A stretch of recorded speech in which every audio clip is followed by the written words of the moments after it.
Hello everybody, this is another reading of Walking on Cinders. I'm back, 6pm or just after. Changed the location up a little bit again.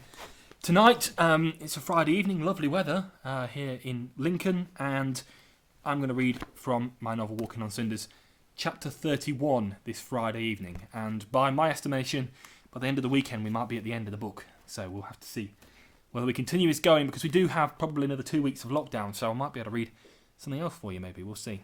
But this is chapter 31 of my novel, Walking on Cinders. For Chris, his days in the ward were lonely and fragmented with the mundane happenings and the day-to-day comings and goings of the hospital staff, which reduced him to improving the dragging hours with only the occasional memory of happier times. In short, he missed his friends, and he longed for his family. Amy, the nurse who had treated him upon first arrival, was visiting so infrequently now, her attention perhaps focused on some other poor soul in need, that Chris watched himself slowly grow green with envy. The last time he had spoken to her was 3 days previously, when she had been burdened with the task of revealing the true extent of his illness. Chris had been in the hospital for weeks now, and so far there had been little or no improvement in his condition, which was a cause of great concern to the senior doctors.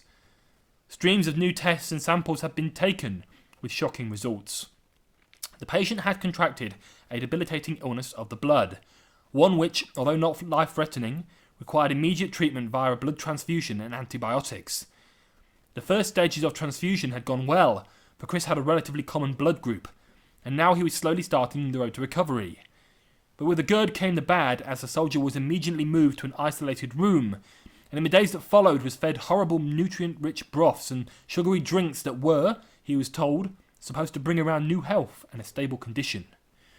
Being in solitary confinement did not suit Chris Aston, and in many ways it seemed to make his condition worse. There were times when he felt depressed at the thought of being laid up in a hospital bed, when only days earlier he had been fighting on the front line of the United offensive, and there were periods when he just sat and stared at the paintings on the walls, or more often than not, the blank wall itself. He was an independent man who knew better than to trust others with his own safety. It was part and parcel of being a soldier. And yet, within the space of 72 hours, he had done just that, left the future of his very life in the hands of doctors, surgeons, and one very beautiful nurse. Alone in his room, Chris blushed at the thought. Something had clicked with Amy from the moment he had laid eyes on her, but it was a strange feeling, and one that he did not profess to understand. Love was nothing like the game of war, even if they say that all's fair in both.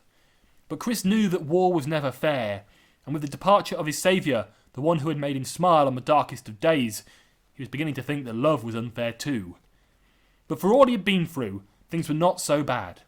Chris had his life where many did not, and on his third day in solitary confinement, he was deemed well enough to be graced with a very surprising visit. The first he knew about it was when Amy quietly pushed the door open to see if he was sleeping.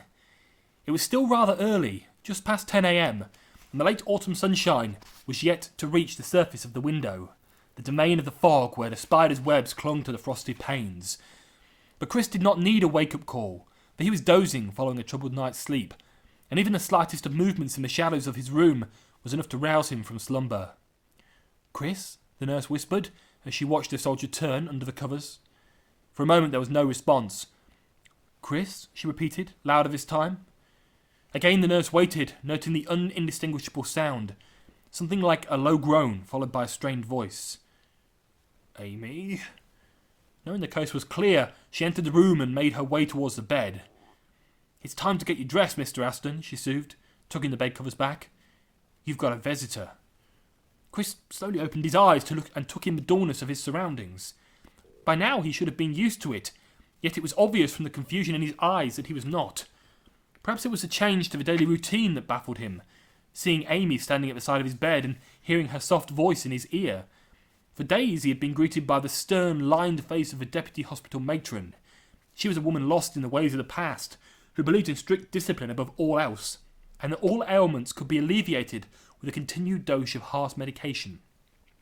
Such treatments had been proven over the years, handed down across the generations, and the deputy matron swore by them, much to Chris's disgust. For a time, Amy helped the weak soldiers undress, a cleanly pressed uniform provided by the United Army. Not a word passed between them. Presently, though, he began to realise what was really happening. He was to be visited by someone he knew. A comrade, perhaps. A friend. And suddenly that made him all the more happier. "Who is it?" he asked slowly and precisely, although a collage of faces was passing already through his mind. "Well, they'll be here soon," Amy said sweetly, drawing back his hair and planting a kiss on the soldier's forehead. Chris blushed. This was immediately followed by a knock on the door. "There you go," the nurse smiled, already pacing towards the sound. By now the first chinks of light were passing over the floor of a dull room. "I'll show him in then, and I'll be back to check on you later, Mr. Aston." With that, she waved and left through the wide double doors. Her presence was instantly replaced by a man of stature and intrigue, and one about whom Chris had almost forgotten. "Bonjour, stranger," the man said slowly, savouring every word. "How are you?" Chris suddenly was sitting bolt upright in bed, with no recollection of how he got there. This was a surprise, to say the least, as it was someone he never expected to see again. The man wore the clothes of a civilian, but Chris knew he had the air of a soldier.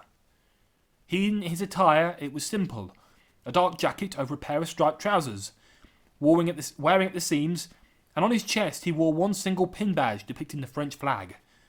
But to Chris, the most obvious change was that this man was cleanly shaven, while his long hair was drawn back and tied in a tight ponytail.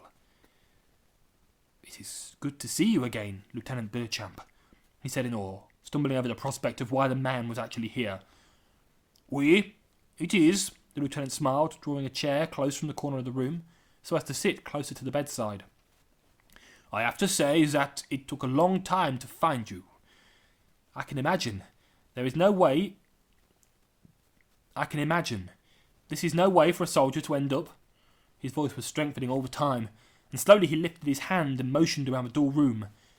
"I could have been considered a hero. Instead, I fell at the final hurdle."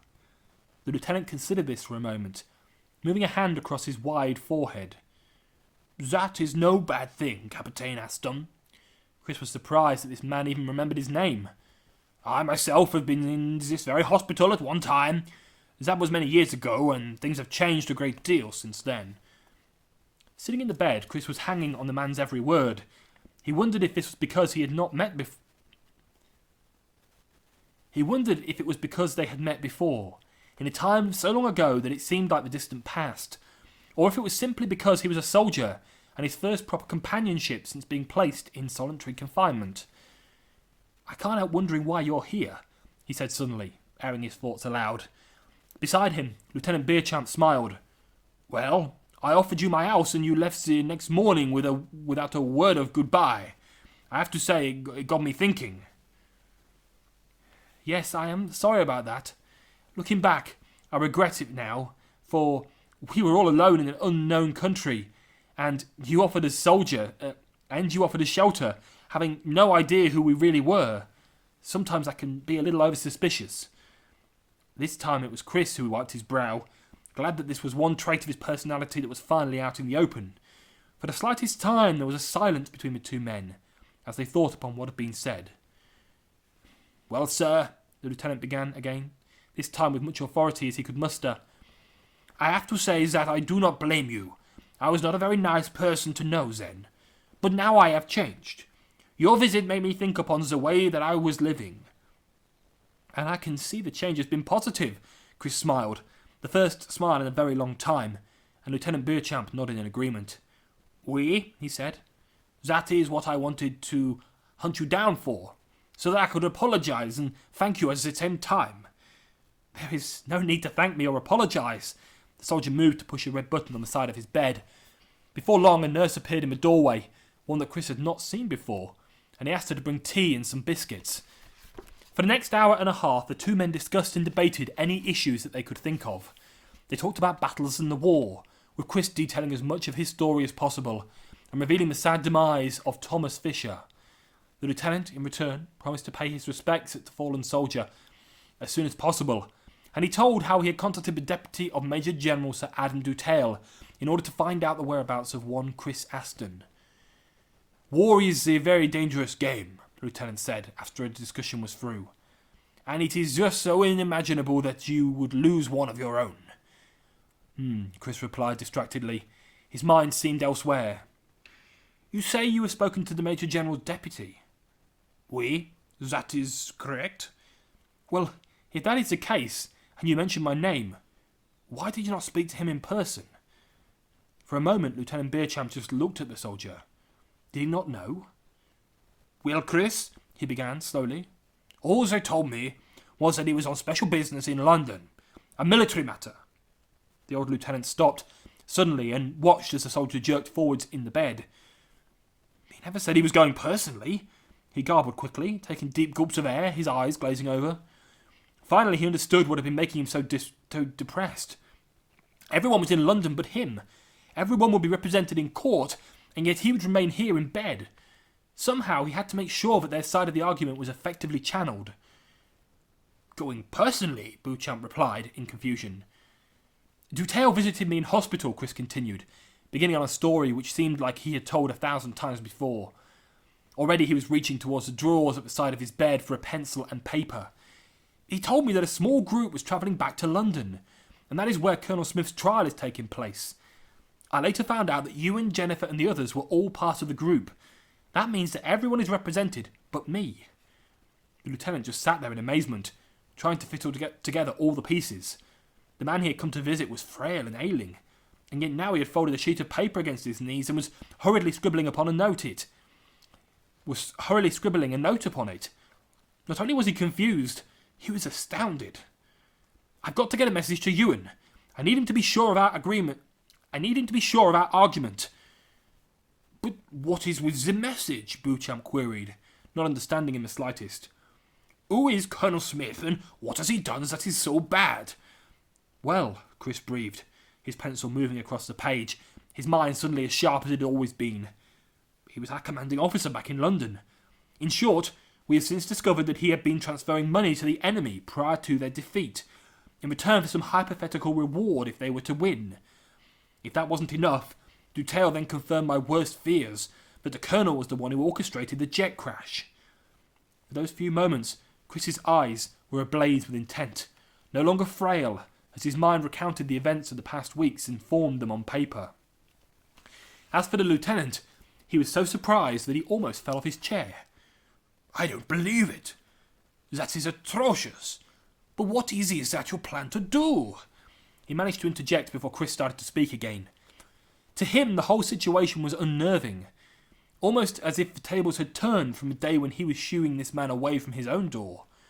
Slowly, Chris placed the pencil down upon the covers and looked up, meeting Lieutenant Beerchamp's gaze. "I want you to ring this number," he said slowly, drawing his fingers across the digits written at the top of the page. "This will put you through to Ewan, and I need you to explain to him everything else that I have written." Immediately a horrible silence fell upon the room, for both men seemed to have a mutual understanding that the scraps of paper which now lay at the bottom of the bed were of great importance to whatever was going on overseas. "I will do my best," Lieutenant Beerchamp said, standing up and saluting to Chris. "But how will he know that it is me?" For a moment Chris was lost in thought. "Read in my regimental code," he replied, fishing around in the drawer until again he found a small identity card with his picture printed on it. Slowly Lieutenant Beerchamp nodded, placing the papers and the card inside the pocket of his jacket. Then he turned and promptly left the room through the double doors. All was quiet again. The mundane atmosphere returned, and Chris withdrew his mind to a period of rest, secure in the fact that the lieutenant was complete for the secure in the fact that the lieutenant would complete the task for which he himself was no longer fit. So that's chapter 31 of my novel Walking on Cinders. I shall be back tomorrow evening at 6 p.m. and I will read chapter 32. You can watch all the videos of the previous chapters, 31 of them, on my YouTube channel. Or if you scroll back down through Twitter, you'll see them there as well. Hope to see you again tomorrow night.